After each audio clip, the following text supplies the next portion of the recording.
Bienvenido a su programa Hablemos de Salud. Yo soy la doctora Jessica Álvarez y hoy contamos con la presencia del doctor Leonardo Andújar. En breve conversaremos con él. Como dije anteriormente, contamos con la presencia del doctor Leonardo Andújar. Doctor, de verdad que es un placer tenerlo nuevamente en casa. Para mí es un honor recibir tu invitación y poder conversar contigo y con tu público temas de interés, sobre todo el sector salud. Sí, doctor, sabiendo y recordando que usted es médico abogado, sabemos que vamos a tocar temas legales de medicina nuevamente, el cual entiendo que es de sumo interés, porque es como una parte como media descuidada, de cierta forma. Así es, y tiene mayor incidencia ahora más que nunca, sobre todo con un tema que está en boga, que es la despenalización de la medicina. Sí. Es un tema, digo, que está en boga porque hay un proyecto de ley depositado en el Congreso que necesita de mucha atención. Necesita de que tanto los legisladores como la sociedad, los actores, no solamente los profesionales de la salud, entendamos, no, médicos, odontólogos, psicoanalistas, sino la población en general, porque puede afectar o no, dependiendo de la decisión que se tome, a los pacientes. Y todos en algún momento hemos sido, somos o seremos pacientes. Sí, totalmente. Entonces este proyecto depositado en las manos de la diputada Santana de San Cristóbal, a mí me causó mala sensación, en el sentido de que ella es una diputada joven, de la recién ingresada ahora, y cuando ella toma este proyecto, le dio una algarabía. Eso me recordó a mí la época de Reyes, cuando mis padres me dejaban juguetes, y que es un proyecto para proteger al sector salud. No, señora diputada, eso no es un proyecto para proteger al sector salud, es un proyecto que busca en todo caso proteger a la población en general. Sí, quizás no sería como poner un orden en donde no han habido penalizaciones por mala práctica y este tipo de cosas. No, lo que ella está buscando es que se despenalice, que el profesional de la salud, si comete una negligencia, incurre en una negligencia, no sea conocido en los tribunales penales, sino que se vayan por los tribunales civiles, la parte de la remuneración. En otras palabras, que no exista la sanción para los profesionales de la salud. Y eso no puede ser así. ¿Por qué razón? Los profesionales de la salud manejamos dos bienes jurídicos de importancia, que son la vida y la salud. Son bienes jurídicos establecidos no solamente en las normativas nuestras, sino en la Constitución de la República, en las leyes regulares, ordinarias, pero también en los derechos humanos internacionales. O sea, que existe una regulación de importancia. Entonces, el profesional de la salud no puede estar exento de cometerse una negligencia, de ser llevado a los tribunales penales. Ahora bien, lo que sí entiendo, y eso sí necesita el país, es una regulación para las negligencias médicas que no existe. Por ejemplo, un profesional de la salud es llevado a los tribunales penales. Lo que se toma como artículos son el artículo 319 del Código Penal, que habla de homicidio involuntario, o el 320, que habla de golpe y herida. Entonces, lo que hay que crear una legislación en primer orden para reglamentar el ejercicio y la negligencia que pudieran cometer los profesionales de la salud. Pero despenalizar la medicina se estaría vulnerando la seguridad jurídica que tienen los pacientes a demandar. O sea, el paciente que entienda lastimado por una relación médico-paciente, por un ejercicio donde hubo una torpeza, una inobservancia, una negligencia, es un derecho que le asista al paciente. Si entiende ese paciente con su asesoría legal, que aquí entro de paso y digo que siempre debe ser un médico abogado, no un abogado, entonces ese médico abogado como asesor legal pudiera recomendar vámonos por lo penal, dependiendo de los méritos que tenga, o nos vamos por lo civil. Sí. Pero despenalizar la medicina sería un gran error para la sociedad. Doctor, ¿y cuál es la diferencia entre irse por los tribunales penales y los tribunales civiles? Porque me imagino que ahora mismo quizás muchos médicos que no manejamos las situaciones legales están un poquito confundidos respecto a esto. Sí, cuando un caso llega a los tribunales penales, busca una sanción. Ok. O sea, y por los tribunales civiles, un resarcimiento económico. Ya. Ahora bien, un caso que vaya por la instancia penal, la jurisdicción penal, tú también puedes llevar lo penal y lo civil. Me explico. Si tú demandas al doctor X por la vía penal, concomitantemente, accesoriamente, tú pones la parte civil. O sea, el juez, después de conocer el caso, fallar en lo penal, inmediatamente falla en lo civil. Sí. Condena a ese doctor, por ejemplo, a 6 meses de prisión y a una indemnización de 2 millones, 5 millones de pesos, según como entiende el juez que pudo haber producido el daño. Sí, pero también hay otra parte que sabemos que estamos regularizados con nuestro exequatur. Cuando vamos por la parte penal o por la parte civil, ¿se les retira la licencia, como quien dice, para ejercer al médico o sí se hace en un lado pero no en el otro? No necesariamente. Sí. No necesariamente. E incluso, déjame decirte, aquí sin hablar a título personal, nada de esto señalar, nosotros no hemos conocido un caso que se le haya retirado el exequatur a un profesional de la salud. Okay. O sea, realmente, y de esto que tenemos casos que bien conocidos, vamos a llamar reincidentes, que todavía siguen ejerciendo. Pues, entonces eso significa que el juez no ha encontrado suficiente mérito, de ahí partimos, para recomendar que el Poder Ejecutivo retire el exequatur a ese profesional de la salud. Sí. Que es otro punto, en vez de estar enfocado en la despenalización de la medicina, que no puede, óigame, con la firmeza que le estoy diciendo, no puede producirse la despenalización de la medicina en la República Dominicana. No puede. Los pacientes van a estar desprotegidos y los profesionales de la salud no van a sentir el temor ante una negligencia, porque todo aquello que se pueda resolver con dinero está resuelto. Sí. Entonces, el profesional de la salud no va a tener el cuidado suficiente ante el paciente. No, si ese paciente yo hago tal negligencia, cometo tal negligencia, me van a llevar por la vía civil. Ok. Me condena a 3 millones, 5 millones, lo tomo prestado, fulanito me lo entrega y yo salgo y sigo ejerciendo. Pero no, óyeme, tú afectaste un bien jurídico, la vida. Tú afectaste un bien jurídico, la salud. Entonces tú tienes que responder también por la parte penal. O sea que desconectarse de la parte penal en el ejercicio de la medicina no es lo conveniente. Sí. Porque hay lo que se llama el principio de equidad. Equidad tiene que ser para ambas partes, o sea, los profesionales de la salud y los pacientes. Entonces, donde hay el principio de equidad verdaderamente garantizado, principio de igualdad, entonces podemos hablar de seguridad jurídica. Si falta esto, entonces aquí no tenemos por qué hablar de seguridad jurídica. Sí. Doctor, ¿y por qué usted cree que está habiendo este cambio? Quizás tal vez sería porque el doctor no va quizás intencionalmente a hacer una mala práctica, puede ser accidental y quizás lo están viendo desde esta vertiente y quisieran como mermar un poquito el llevarlo por la vía penal, o hay otros intereses de por medio, porque también en los hospitales tenemos mucho descuido, eso no podemos taparlo, y quizás el paciente pudiera demandar el sector público y esto traer consecuencias que quizás la quisieran mermar a través de estas nuevas regulaciones. Mira, no solamente le vamos a cargar el dado, como dicen, el sector público. Sí. El sector privado también.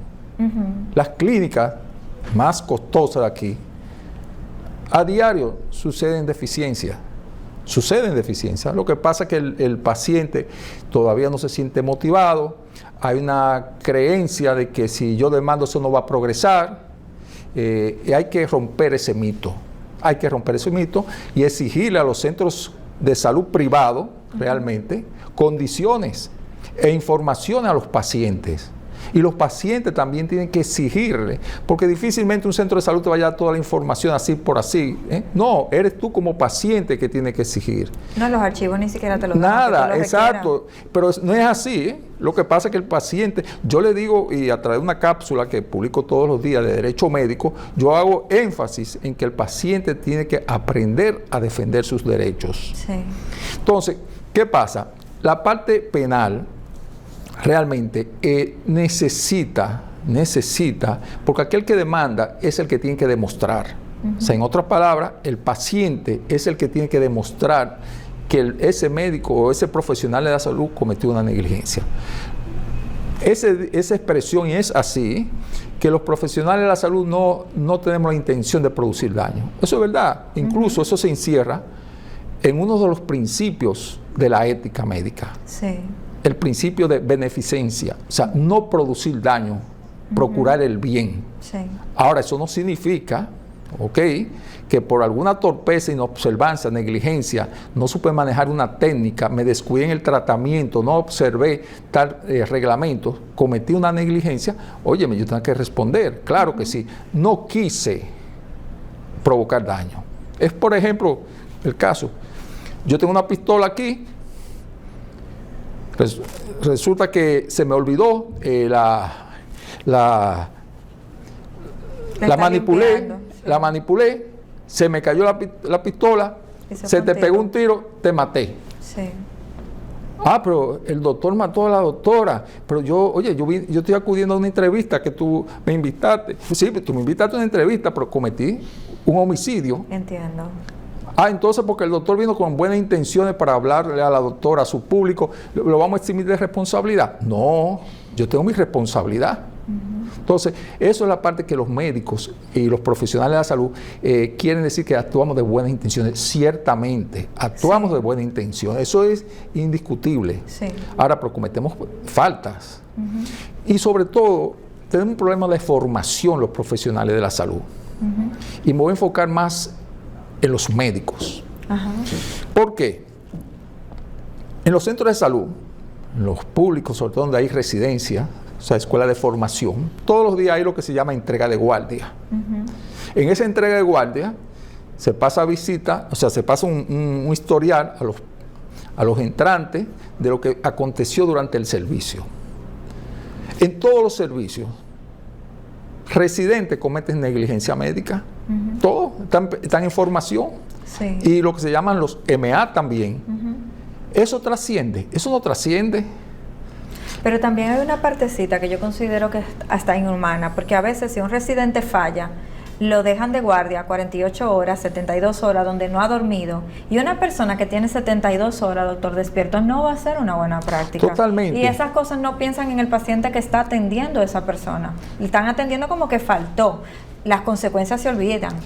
Que no debe ser, eso no es lo suficiente, ponerlo 24, 48, 72 horas de servicio. No, porque dice, su rendimiento va a ser peor. Totalmente.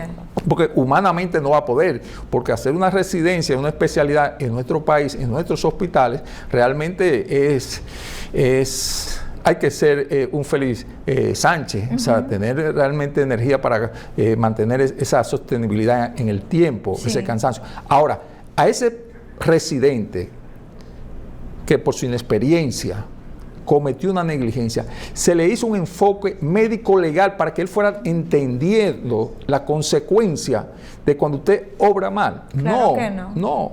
Solamente se le aplica una sanción, como usted dice. Sí. 2 horas, 2 días, 3 días de sanción, pero eso no es suficiente. Entonces, se van formando sin el conocimiento, sin el sentido de responsabilidad, a una consecuencia que tienen que asumir cuando actúan mal. Sí. Doctor, y el hecho de que estas nuevas leyes están siendo cambiadas, ¿no hace que la deshumanización que existiera en el sector médico empeore? Porque ya que no va a haber régimen de consecuencia, menos me va a importar el paciente o el ser humano. Totalmente de acuerdo. O sea, la deshumanización, eso no se puede esconder. Sí. Pero es un problema que traemos desde la universidad. O sea, no fuimos formados. Es una etapa de humanizar. O sea, y el país necesita una rehumanización de la medicina. Entonces, esa deshumanización, a nosotros en las universidades nos enseñaron y ahí empieza el asunto, nos enseñaron a ocuparnos de las enfermedades. Por ejemplo, cómo se trata una neumonía, cuáles son los antibióticos, si necesita oxígeno, si necesita esto, pero no nos enseñaron a identificarnos con el dolor del paciente, sí, que es la parte humana. No nos enseñan, porque nuestros profesores tampoco tienen esa capacidad de humanizar, porque eso se va arrastrando. Sí. Entonces, lo que nosotros necesitamos en nuestra sociedad para ir retomando esto es la rehumanización de la medicina. Si la despenalizamos, como tú bien dices ahí, se va todavía a deshumanizar más, porque no va a haber un régimen de consecuencia que realmente el profesional de la salud se sienta afectado cuando le pongan una sanción. No, lo que yo voy a pagar es una indemnización, y para esto, por ejemplo, están las pólizas de seguro, que entonces yo me hago de una póliza de salud, de seguro, de responsabilidad civil, y esa póliza se encarga de cubrirme siempre y cuando el tribunal, su monto sea menor a esa póliza. Entiendo. Otro punto importante, porque ahí son muchos puntos, por eso yo le digo que esa diputada debe tener mucha cautela. Esto es un proyecto de ley que debe ser conocido a fondo, sin querer asarlo, porque hoy voy a hacer una pregunta, porque usted me está haciendo pregunta a mí, yo ahora le voy a hacer una pregunta a usted. Claro, tranquilo. ¿Usted sabe cuántos casos en los últimos 4 años la jurisdicción penal conoció de negligencia médica? La verdad que solamente salieron porque 2 o 3 casos en las noticias hace cuánto, como 1 año. Ya no ha salido más de ahí. Hágame la pregunta a mí ahora. ¿Cuántos, doctor? Yo no sé. Ahora vamos a hacerle a usted y yo la pregunta a la Suprema Corte de Justicia. Déjeme decirle, y yo tengo ese dato. La Suprema Corte de Justicia no tiene registrado casos de negligencia médica, porque como negligencia médica eso no está. Yo solicité una certificación en todos los distritos judiciales del país, en los últimos 4 años, cuántos casos han sido conocidos en los tribunales penales. No, eso no lo tiene, porque no está tipificado. Entonces, eso, en vez de estar despenalizando la medicina, hay que procurar esa parte de normatizar, y se van a poner los elementos claros. Y ciertamente yo entiendo que hay que buscar un filtro porque el abogado que quiera y el paciente, aunque tiene su derecho, pero tiene que haber ciertas condiciones para usted apoderar un tribunal penal. Aunque existe, por ejemplo, el Ministerio Público, porque estos casos, antes de llegar a los tribunales, pasan por el Ministerio Público, porque es una acción pública a instancia privada. Pero si tocamos entonces el aspecto del Ministerio Público, el Ministerio Público no sabe nada, absolutamente nada, mire con la propiedad que le estoy hablando, de derecho médico y medicina legal. Pero si nos vamos a los jueces, no saben nada de medicina. Y eso usted puede entrar en la página y ver el pensum de los jueces de la formación. No le hablan ni de derecho médico, ni de medicina legal, ni de ninguna asignatura que tenga que ver con la medicina. Que en la medicina hay 1.500 especialidades o especialidades ahora mismo. ¿Cómo se supone que un juez va a manejar la información de algo que no entiende? Totalmente, y sobre todo los cambios a diario que produce la medicina.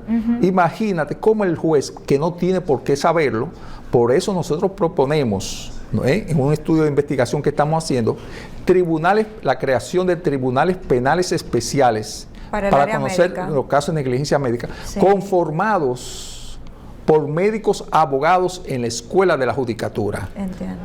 Usted me dirá, doctor, pero usted está muy lejos, usted está soñando. Bueno, yo soy un soñador, pero hay que empezar a crear esto. Verlo lejos sí, pero también puede que haya mucha injusticia, ya sea para el paciente como para el doctor, si no hay un manejo de la información. Así mismo sucede. Usted se lleva sorpresa en los tribunales. Usted se lleva sorpresa. Entonces mira, bueno, pero los jueces, no son médicos.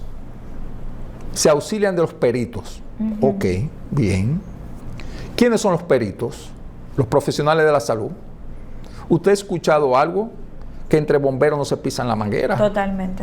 Entonces, y le digo, mire, yo tengo un caso de una amiga, eso fue ahora la semana pasada, que me contactó, que un tribunal la solicitó a ella, o sea, entre la terna, para ella hacer un peritaje a un caso. Y ella me llama para ver cómo se maneja esto. Sí. Y yo le explico, bueno, te van a entregar el expediente clínico, tú haces tu evaluación y tú rindes un informe. Me dice, ¿y si el informe es contrario? Bueno, para eso que te están contratando. O sea, sí. Pero yo conozco a ese doctor, ¿y cómo yo voy a dar el informe? Entonces, óyeme, aquí todos nos conocemos. Hay una predisposición. Hay una predisposición. Esa doctora, y como hay, pues se va a inclinar hacia ese doctor. Sí. Entonces, los informes, ¿qué pasa? Esa doctora puede entregar ese informe a ese juez. El juez sabe leer, pero no sabe interpretar. Sí. ¿Sabe el juez, como yo siempre digo, lo que es una acidosis respiratoria, lo que es una acidosis metabólica, una alcalosis, una anastomosis terminal? ¿Él entiende eso? No entiende. Entonces, necesitamos médicos abogados que sí tienen no son cardiólogos, ¿ok? Sí. Pero tienen una formación general, y si ese médico abogado, que no es cardiólogo y tiene un caso de cardiología, sabe dónde consultar. Sí. Pero los jueces que tenemos, que no tienen ningún tipo de formación, desde el punto de vista médico legal y derecho médico, realmente, se llevan la sorpresa cuando estamos en los tribunales. Sí. Cuando usted cree que el caso lo puedo ganar o lo puedo perder, se lleva esa sorpresa. Doctor, ¿y de dónde es que viene entonces esta despenalización? O sea, ¿quién la creó? ¿De dónde salió? Porque tiene que tener un origen. Tiene un origen donde un grupo de médicos quizás se juntaron entendiendo que estaban haciendo una mejor solución, o simple y llanamente se juntaron abogados solamente que no conocen la parte médica, porque de algún lado salió. No, esto salió del Colegio Médico Dominicano. Ok. Del Colegio Médico Dominicano, y según tengo entendido, tuvo la asesoría del magistrado Subero Isa. Fue apoderado a esta diputada, apellido Santana, de San Cristóbal, que es médico, y quiero aprovechar para invitar a la diputada Santana que se quite la bata de médico, porque ella no es diputada de los profesionales de la salud. Sí. Ella es diputada representante del pueblo dominicano. Entonces ella tiene que ponderar. Ciertamente hay que escuchar al colegio médico y sus pareceres, estamos de acuerdo, pero también hay que escuchar a los demás. Sí. Pero la inclinación que ella se dio en ese video que está en las redes, obviamente deja abierto su inclinación. Óyeme, en el año 1995, yo elaboré un anteproyecto de ley para regular las compañías de seguros médicos. Existía la ley 126 sobre seguros privados. Sí. Pero la ley no tenía un capítulo que reglamentara el seguro médico. Y yo propuse, llevé a través de una diputada en ese entonces de Santiago, apellido Bonilla, Isabel Bonilla, llevamos eso al Congreso. ¿Qué pasó con ese proyecto de ley? Bueno, a mí me invitaban a todas esas sesiones y todo. Las personas creían que yo era diputado porque yo vivía metido ahí. Sí. Ese lo mandan a comisión. Cuando mandan el proyecto a comisión, a mí me invitan también para participar de la comisión. Fueron todos los sectores confluyentes en el sector seguro salud en ese entonces. O sea, los de igualas médicas, los de seguros médicos, y de la superintendencia. El único sector que no estuvo representado fue en ese entonces la Asociación Médica Dominicana. Ok. O sea, no le interesó. Ahora que ve que están creciendo ciertamente las demandas, sí. Pero lo que hay que ponerse a pensar, ¿por qué están creciendo las demandas? Realmente, ¿qué está pasando? ¿Deficiencia en la preparación? Sí, déjame decirte, porque hay una percepción equivocada que tienen muchas personas, muchos profesionales de la salud, que el paciente demanda detrás de un interés económico. No es verdad. Hay una insatisfacción. Yo he tenido casos, por ejemplo, como médico abogado y magíster en Derecho Médico, he tenido casos que vamos a ventilar presuntamente los tribunales, llegamos a un acuerdo en la oficina, porque el médico se sincerizó con el paciente, con la víctima. Mire, es verdad, me pasó esto. Todos los años que yo tengo de ejercicio, nunca me había pasado. Somos humanos. Él se justificó. Y mi cliente, que era el familiar del paciente, porque el paciente murió, desistió de la demanda. Porque ese doctor le dio una satisfacción. Sí. Y no hubo nada de negociación económica, mira, el pago de la clínica, no, nada de eso. Eso era lo único que necesitaba esa persona. Exactamente. Entonces hay una insatisfacción con el paciente. Y eso es lo que los profesionales de la salud, que tenemos muy arraigado la presunción de inocencia, de que yo no cometí esto, comencemos a trabajar en esa presunción de inocencia, ser un poco más sensible y flexibilizar en cuanto a nuestras posiciones. Y así evitamos que más casos ocurran, por lo menos desde el punto de vista penal, en los tribunales. Doctor, ¿y cuál es el camino que se tiene que recorrer para que existan los tribunales penales para el área médica? Ok, ya tú me estás haciendo que yo revele parte de mi investigación, pero está bien. Perdón, Está bien, pero, sí. No, yo espero después venir acá y hablar sobre esa investigación, está bien. Óyeme, obviamente, crear tribunales, existe una ley de organización judicial. Sabemos que esto puede al Estado, al Poder Judicial, acarrearle una inversión económica enorme. Pero se puede empezar a tomar los actuales tribunales penales existentes, las estructuras físicas que existen. Por ejemplo, hay muchos tribunales penales que no trabajan los 5 días de la semana. Por ejemplo, por decirle algo, el lunes el tribunal de tal jurisdicción no trabaja. Vamos a utilizarlo. Ese día va a trabajar para el asunto de los casos de negligencia médica. Ahí no tenemos que hacer inversión de infraestructura. Ahora, tenemos que formar el personal. ¿Quiénes son el personal? Los jueces. Los jueces. Entonces, ¿quiénes son? Esos médicos abogados, que hay muchos médicos abogados, llevarlo a la escuela de la judicatura, que ese médico abogado convertido juez, obviamente no va a poder ni ejercer la medicina, ni ejercer el derecho, como sucede con los jueces, que no pueden ejercer el derecho. Solamente le permiten la parte académica, impartir docencia. Entonces ahí va a empezar a tomar un nuevo aire lo que son las demandas médicas. Y un ministerio público que incluso en una ocasión tuve un contacto rápido con la procuradora Miriam Germán, y le dije la necesidad de que los fiscales sean formados en materia de derecho médico, porque en verdad le corren los fiscales en los casos de negligencia médica. Doctor, y en el caso de las superespecialidades, que son muchas ahora mismo, y tenemos doctores que se dedican a esa área, ¿cómo sería la preparación de estos jueces y de estos tribunales con cosas tan específicas? Óyeme, aspirar que, por ejemplo, que un juez sea cardiólogo intervencionista, o sea, óyeme, es un avance grande. Sí, exacto, pero podemos empezar por médicos, abogados, si tienen especialidades, la que sea, pero ese médico abogado, por ejemplo, que sea, por decirte, endocrinólogo, y decidió dejar la endocrinología, decidió dejar la medicina, decidió dejar el derecho para ser juez. Si llegan esos casos de esos subespecialistas y eso, saben dónde buscar la información. Es más fácil. Ahora yo te planteo el tema. El juez de ahora, que no tiene esa formación médica de ningún tipo, cuando llegan esos casos, que le llegan esos casos, ¿cómo se hace? ¿De qué se apoya? Del perito.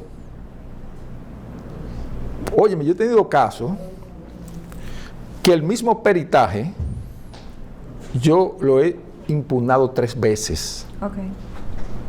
Pero lo he impugnado no porque soy abogado, sino porque soy médico. Entonces, ¿cuántos casos por ahí no han existido que ameritan una impugnación? Porque no es impugnar por impugnar, objetar por objetar, sino fundamentar. Mira, nosotros impugnamos, objetamos este informe por esto, y lo han acogido las 3 veces. Entonces, eso hace falta, eficientizar la justicia. Pero despenalizar la medicina, eso hay que olvidarse de eso. Eso hay que engavetarlo como se han hecho otros casos, de otros proyectos, engavetar eso y empezar nosotros a exigir, a formar, así como el Colegio Médico elaboró ese anteproyecto, también para crear tribunales penales especializados. Y nosotros estamos abiertos a ese tipo de orientación, ofrecerle orientación dentro de la modesta formación que uno pueda tener. Sí. Doctor, lastimosamente debemos irnos a la pausa, pero no sin antes quiero dejarlo con una pregunta. Desde su posición, ¿cuál entiende usted que es el rol que debe tener tanto el juez como el Ministerio Público ante una demanda médica? En breve regresamos con su programa Hablemos de Salud.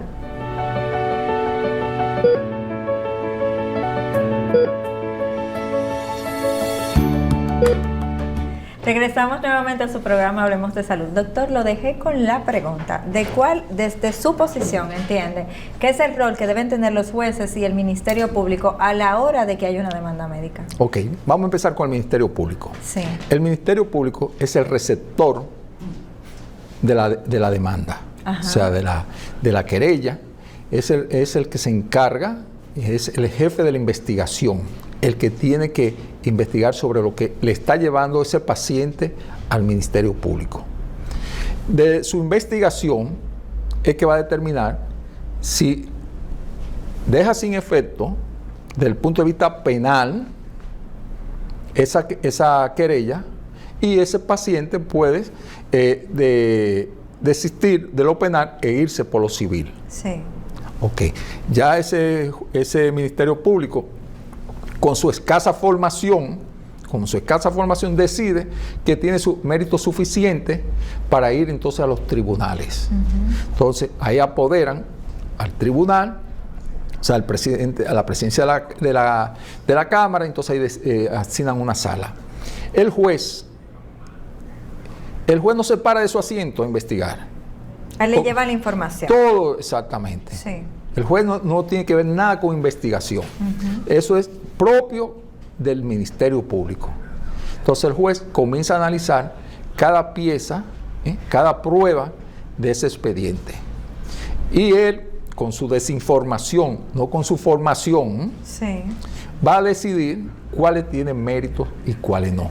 Doctor, ¿y qué pasa cuando un juez, ya esto, me imagino, esto va un poquito más profundo, está leyendo pero no entiende? Porque no es su área, porque no sabe lo que es. Simple y llanamente toma una decisión en base a lo que no entiende, o a veces piensa, bueno, déjame asistirme de alguien que me explique esto para yo saber qué voy a hacer. Mira, oye, yo entiendo, obviamente, que aquí todos tenemos amigos médicos. Sí. Que el juez, dentro de una informalidad, dentro de un momento extrajudicial, llamará a un amigo. Explícame, vean acá, yo tengo un caso de esta manera, que lo hacen, lo hacen, sí. Esto y esto y esto. Ahora, ¿qué tanto ese amigo es amigo del doctor? Exacto, y puede estar explicándole, óyeme, cuando a uno como médico y profesional de la salud, sí, lo que le ha tomado a uno tanto tiempo para entender, y a veces nos graduamos y no entendemos todavía determinados temas, un juez lo entienda en 3 minutos. Sí. Entonces, lo que nos tomó 6 años. Exacto, y quizás, sí, tenemos todos los años de ejercicio, y hay una fisiopatología que tú no entiendes. Entonces un juez lo entiende en 3 minutos. Entonces, por eso yo te insisto que el juez tiene que ser médico abogado, aunque se auxilie de ese, el actual, de ese amigo, pero no realmente, eso es lo que lleva, son sorpresas al final. Sí. Entonces, como el juez no se para, no debe pararse a investigar, porque el expediente se lo llevan completo. O sea, el Ministerio Público lo transfiere al Poder Judicial, la parte del juez de ese tribunal, y él analiza lo que está ahí. Si el Ministerio Público le manda un expediente que no está bien claro, así mismo lo va a entender él. O cuidado si peor. Entonces, por eso si las cosas no empiezan bien, no van a terminar bien. Y por eso que tú te llevas sorpresa. Tú entiendes que tú tienes un caso ganado, ciertamente por esto, cuando te das cuenta, no lo tienes ganado. O lo inverso, Tiene un caso perdido y cuando tú vienes a ver te das cuenta te dan una sentencia a tu favor. Sí. Pero es que el Ministerio Público no tiene esa formación y eso hay que trabajarlo. Existe una escuela del Ministerio Público que hay que también hacer ese énfasis. Mi proyecto de investigación es más bien enfocado hacia los tribunales penales, o sea, no al Ministerio Público, que eso pudiera también ser otro tema para investigación más adelante. Sí. Doctor, y en el caso del paciente, ya viéndonos a esta parte, el acceso a la información, cuando decide hacer una demanda médica, ¿qué tan viable? O sea, ¿dónde? En la parte que generalmente uno va a una clínica y tú dices, mira, yo necesito, por ejemplo, en mi caso, esta radiografía y al paciente no se la quieren dar. Esto sucede mucho cuando uno tiene pacientes de fuera, poniendo el ejemplo, pero que sucede aquí. Mira, yo necesito tal radiografía, tal cosa, y digan, no, porque eso es de nosotros. Porque el paciente decidió cambiarse de médico y todo lo demás. Pero ya yéndonos al punto legal. El paciente necesita su expediente porque necesita poner una demanda. ¿Qué tan viable es que el paciente tenga la información o que se la cedan? ¿O cuáles son los derechos que le permiten tener esa información? O quizás tal vez es el médico abogado que sabe lo que debe hacer para encontrar esa información que debe buscarla. Vamos a hacer 2 horas más de programa, ¿verdad? Ay, mi madre. Pero déjame decirte, yo espero que me invites para hacer un programa sobre el turismo de salud. Ok. Que muchos médicos y odontólogos creen que se están riendo con la bonanza. Y eso le va a traer muchos problemas. Pero ese no es el tema del programa. Sí. Fíjate, déjame decirte algo. Yo siempre digo que el paciente tiene que ser su propio defensor, lo primero. Porque no, por ejemplo, yo no puedo estar en todos los centros de salud que un paciente tenga un problema. Es imposible.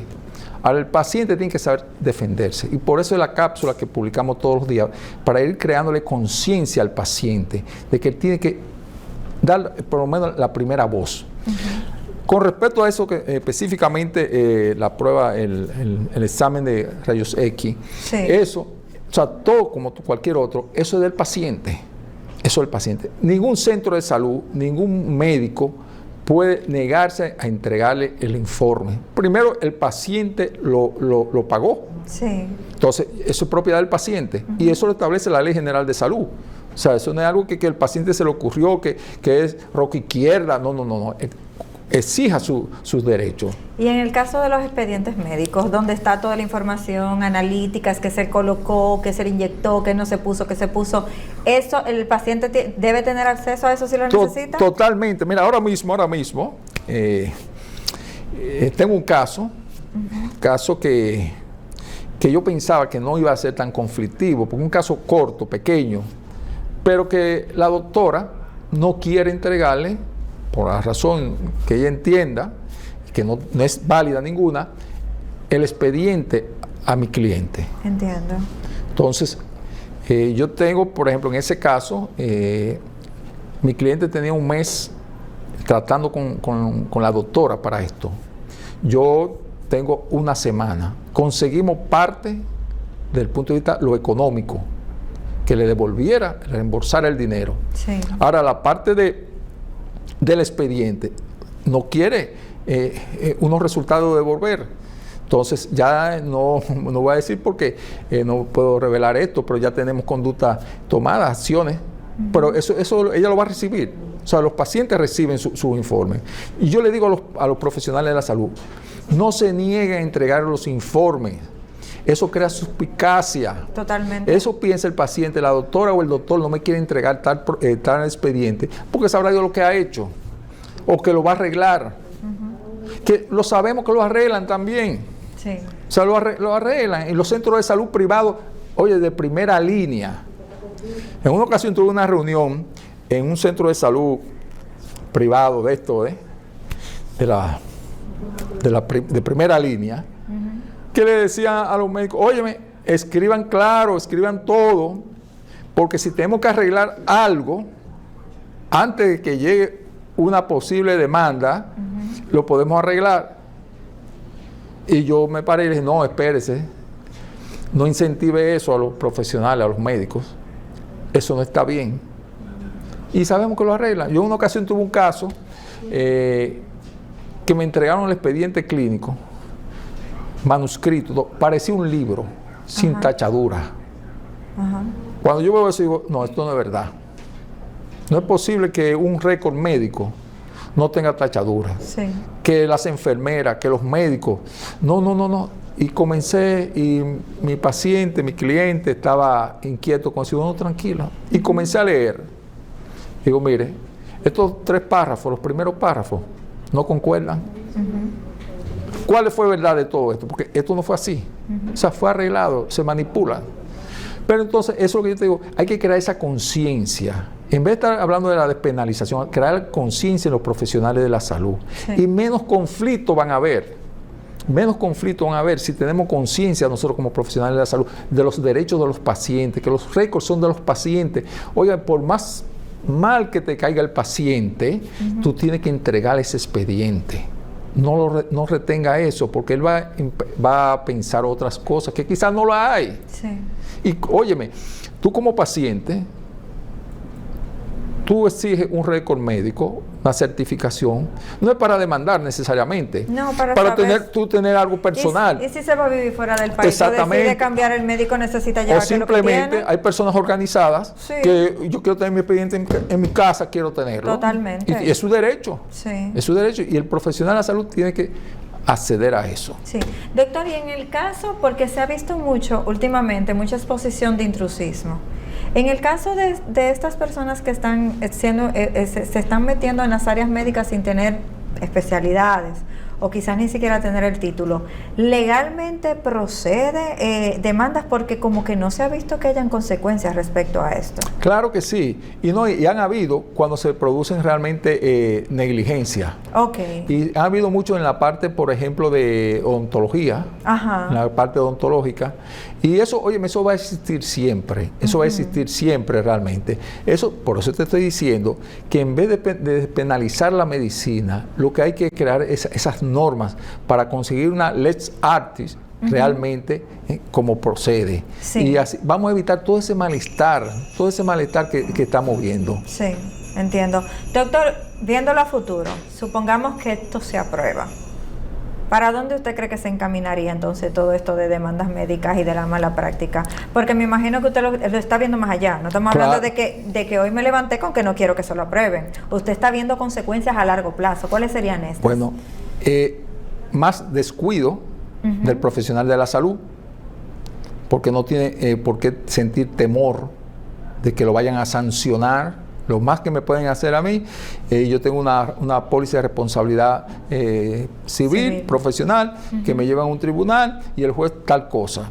Entonces, no vamos a tener cuidado realmente con el paciente. ¿Y qué va a llevar a esto? Lo que comenzamos a hablar, a una deshumanización más galopante de la medicina. Entiendo. Y en cuanto a los pacientes, que de por sí están desmotivados quizás tal vez cuando tienen la certeza de que se le hizo un mal trabajo, ¿a dónde los llevaría esto? A una inseguridad, realmente a un descontento, y desde el punto de vista ya jurídico, a una falta de seguridad jurídica. Porque ¿qué pasa? No va a haber una tutela judicial efectiva, que es lo que se busca. O sea, realmente cuando tú vas a reclamar, cuando tú reclamas un servicio, sea el que sea. Por ejemplo, si vamos a despenalizar la medicina, tenemos que despenalizar también, por ejemplo, al ingeniero que viene a este edificio, tira un techo ahí y se desploma el techo, se cae, se derrumba, y mató a 3 personas aquí. Hay que también despenalizarlo. Hay que despenalizar también que yo salí aquí del programa, no voy a poner a otra persona porque ya puse el ejemplo de la pistola. Sale de un lugar, atropelló a alguien sin querer, o sea, porque él no salió de ese lugar a atropellar a ese fulanito de tal. Entonces, eso entra ahí en lo que se llama homicidio involuntario, o sea, en el artículo 319 del Código Penal, lo mismo que estamos hablando del médico. Entonces, habría que despenalizar todo. Entonces, eso no procede realmente la despenalización de la medicina. Lo que sí hay que hacer es crear esas normas para mejorar la lex artis del médico. Sí, doctor, y estamos hablando aquí de pacientes adultos, pero también tenemos niños. En el caso de los niños, ¿es más delicado manejar las demandas? ¿A qué me refiero? Tienes un menor que no sabe qué se le está haciendo, o qué se le puso o qué no se le puso. Y también tenemos embarazadas que quizás se le exponen a situaciones que la pongan en peligro, le pongan peligro su embarazo. ¿Cómo se manejan las demandas médicas en este caso? Bueno, los tutores, los padres, son los responsables, o sea, de incoar una demanda. Entonces, el padre o la madre, o los dos, actúan en representación del menor que no tiene condiciones para representarse. Sí. Y eso también, eso por ejemplo, si tú te pones a ver, ya que tocaste por ahí, de las especialidades más demandadas, están los pediatras. Sí. O sea, están en un cuarto o quinto lugar. O sea, los primeros son los ginecobstetras, no los cirujanos estéticos. Siempre uno piensa que son los cirujanos estéticos. Exacto, lo que pasa es que los cirujanos estéticos están en la parte mediática. O sea, esa es la que hace más, que hace más ruido. Pero realmente son los ginecobstetras. Entonces, en el caso de los pediatras, tanto como en la odontopediatría, o sea, el padre de ese niño actúa en representación del niño en los tribunales, sea penal o civil.